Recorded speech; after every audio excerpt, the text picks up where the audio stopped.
3 2 1ครับป้ามสวัสดีครับชาวฟิตเวย์วันนี้ผมมาอธิบายถึง Stack Set นะครับแต่ว่าจะไม่ได้เป็นเซตอาหารเสริมปกตินะครับเป็นเซตที่มีคำถามเข้ามามากนั่นก็คือว่าควรทานอาหารเสริมอะไรนะครับก่อนคาร์ดิโอนะครับนั่นก็คือวันนั้นเป็นวันพักแล้วเราทำคาร์ดิโอนะครับแล้วเราจะกินอาหารเสริมอะไรเพื่อจุดประสงค์แบ่งไปด้วยกันทั้งหมด2อย่างนะครับก็คือ1คือสร้างกล้ามเนื้อนะครับ2คือเพื่อลดไขมันนะครับฉะนั้นคุณน่าจะอยู่ในช่วงใดช่วงหนึ่งครับถ้าคุณอยู่ในช่วง lean bulk ก็จะกินไปในทางที่ค่อนข้างลดไขมันนะครับฉะนั้นผมจะมาอธิบายว่าตัวผมเองผมใช้อะไรนะครับดังนั้นอย่างแรกก่อนผมไม่อยากให้มองว่าวิดีโอนี้เป็นวิดีโอขายของนะครับคือเหมือนที่ผมบอกทุกครั้งถ้าผมอยากจะขายของผมจะจัดโปรนะครับเพราะว่ารีวิวเป็นอะไรที่คือเป็นความรู้ต่อลูกค้านะครับแต่ว่าถ้าเกิดผมอยากจะขายเยอะผมก็จัดโปรนะครับฉะนั้นก็คืออย่างแรกเลยนะครับคือคุณจะต้องไม่ทานพวกคาร์โบไฮเดรตนะครับก่อนคาร์ดิโอถ้าเกิดคุณต้องการจะลดน้ำหนักโดยเฉพาะพวกน้ำตาลนะครับถามว่าถ้าเกิดกินน้ำตาลไปก่อนเล่นแล้วร่างกายจะไม่ใช้ไขมันเลยไหมมันไม่100%เสมอไปนะครับแต่ว่าแน่นอนแน่ๆอย่างหนึ่งคือว่าคุณไม่ได้เหนื่อยขนาดที่จะต้องกินคุกกี้นะครับหรือว่ากินกล้วยกินอะไรก่อนเล่นแน่นอนนั่นแน่นอนนะครับผมเข้าตัวอาหารเสริมคือผมแค่กำลังจะบอกว่าถ้าเกิดคุณจะกินพวกนั้นน่ะแล้วคุณมากินพวกนี้มันก็คือเหมือนกับไร้ประโยชน์นะครับฉะนั้นพูดได้ไหมก็จะช่วยว่าในตอนที่คุณคาร์ดิโอหรืออะไรก็แล้วแต่เนี่ยมันจะช่วยในการที่จะมีโอกาสใช้คำนี้นะครับว่าจากสมมติเราผ่าน500แคลอรี่เนี่ยนะครับผมจะทำอะไรก็แล้วแต่ใน500แคลอรี่เนี่ยตีซะว่าแต่ก่อนเนี่ย30%เป็นไขมันนะครับอีก 70%เป็นแหล่งพลังงานจากอย่างอื่นอันนี้มันอาจจะเพิ่มเป็นสัก 60% นะครับผมเพราะว่ามีการร่างกายเนี่ยมีการทานสารอาหารพวกนี้เข้าไปช่วยในการนะครับ1คือช่วยในการปล่อยไขมันทำให้ร่างกายออกมาใช้ได้ง่ายขึ้น2คือป้องกันการทำลายกล้ามเนื้อครับฉะนั้นป้องกันการทำลายกล้ามเนื้อก่อนเลยนะครับผมแบ่งเป็นกลุ่มป้องกันทำลายกล้ามเนื้อนะครับผมอันนี้ผมเรียงตามหลักความสำคัญนะฉะนั้น Steam HD เผาผลาญไขมันสำคัญสุดกล้องอยู่นั้นนะไม่เป็นไรแล้วก็แชมป์อะมิโนนะครับแล้วก็อัลคาเนทีน BCAA นะครับกลูตามีนแล้วก็สุดท้ายเลยครีเอทีนเดี๋ยวผมค่อยอธิบายทำไมครีเอทีนกินได้นะครับโอเคคือ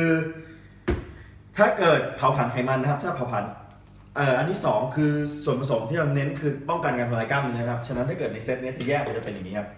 2ตัวนี้มีหน้าที่ในการหลักๆนะหลักๆเผาผลาญไขมัน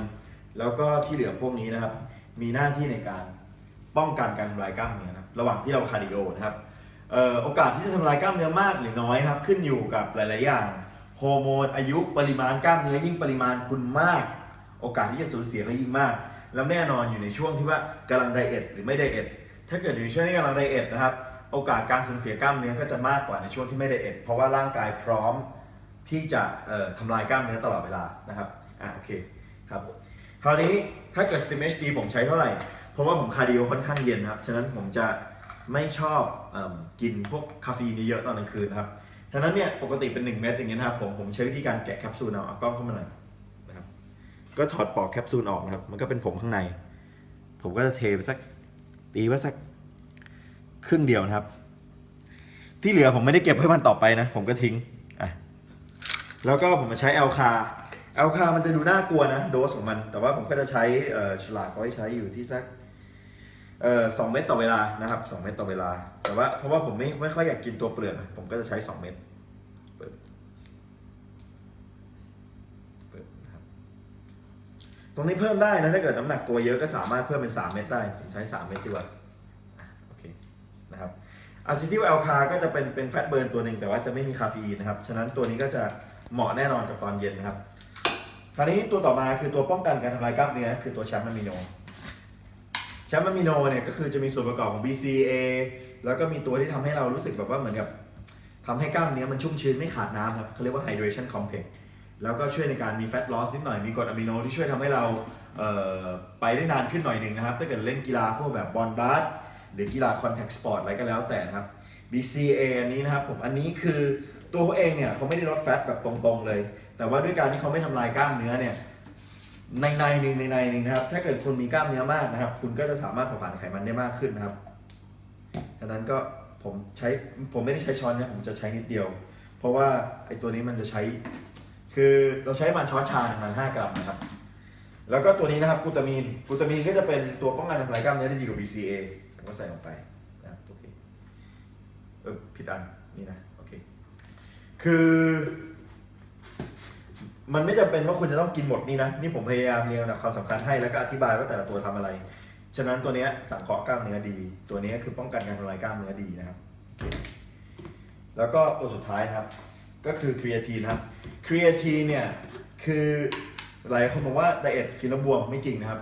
คือถ้าเกิดคุณอ้วนนะครับต่อให้คุณไม่กินครีเอทีนนะครับคุณก็บวมต่อให้คุณกินแต่แฟตเบิร์นคุณก็บวมนะครับแต่ว่าครีเอทีนเนี่ยทำให้ร่างกายอมน้ำใช่แต่ว่าพอคุณหยุดมันก็หายไปแต่ว่าประโยชน์เยอะมากนะครับแล้วก็สามารถใช้ได้ถึงแบบ3 อาทิตย์ก่อนไดเอทหรือบางคนก็ไปถึงขนาด2 อาทิตย์ไม่ใช่ก่อนไดเอทก่อนแข่งนะครับคือว่าตัวครีเอทีนเองเนี่ยเขามีงานวิจัยบอกว่าตัวเองเนี่ยช่วยในการเพิ่มการเผาผลาญนะฮะเพิ่มขึ้นถึงวันละประมาณสัก50-100 แคลอรี่ซึ่งก็ไม่มากแต่ว่าถ้าเกิดคุณคิดดูว่าถ้าเกิด3 เดือนมันก็ประมาณสักแบบเท่าไหร่อ่ะ3 เดือนมันก็ตีว่าวันละ100 3 เดือนละ 9,000 ครับ 9,000 แคลอรี่ก็เท่ากับไขมันประมาณ1 กิโลกว่าๆนะครับซึ่งก็ถือว่าไขมัน1 กิโลถือว่าเยอะนะแต่ว่าคือคิดอย่างนี้มันก็ไม่ถูกนะจริงๆแล้วแต่ว่ากำลังจะบอกว่าคือนอกจากมันช่วยป้องกันกล้ามเนื้อแล้วมันยังช่วยทำให้ร่างกายเนี่ยเผาผลาญในตัว energy แคลอรี่ได้มากขึ้นด้วยแล้วก็แคลอรี่พวกนั้นก็ไม่ได้มาจากคาร์โบไฮเดรตนะครับโอเคแล้วก็ผสมน้ำคือคุณสามารถเทผสมแบบน้ำเท่าไหร่นะครับอันนี้แล้วแต่เลยนะครับแล้วแต่ว่าจะใช้น้ำเท่าไหร่นะครับกินสักประมาณ15 นาทีก่อนเล่นครับรอ15 นาทีเพราะว่าไอ้ตัวนี้คือตัวหลักที่มันจะทำให้เรามีแรงครับ15 นาทีไอ้นี่ที่มันเป็นสีชมพูเพราะว่าไอ้ตัวนี้นะครับมันน่าจะเป็นรสเชอร์รี่ใช่ไหมเป็นรสเชอร์รี่นะครับผมเป็นหลักโอเค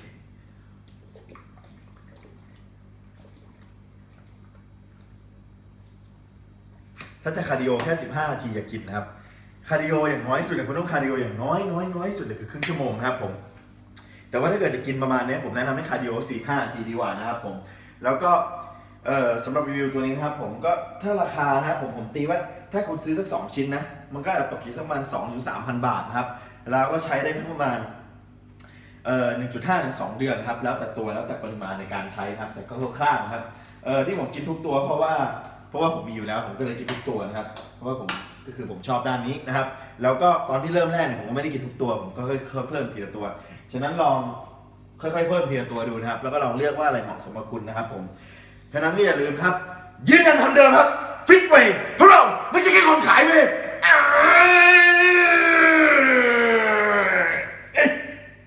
ฉีกไม่ขาด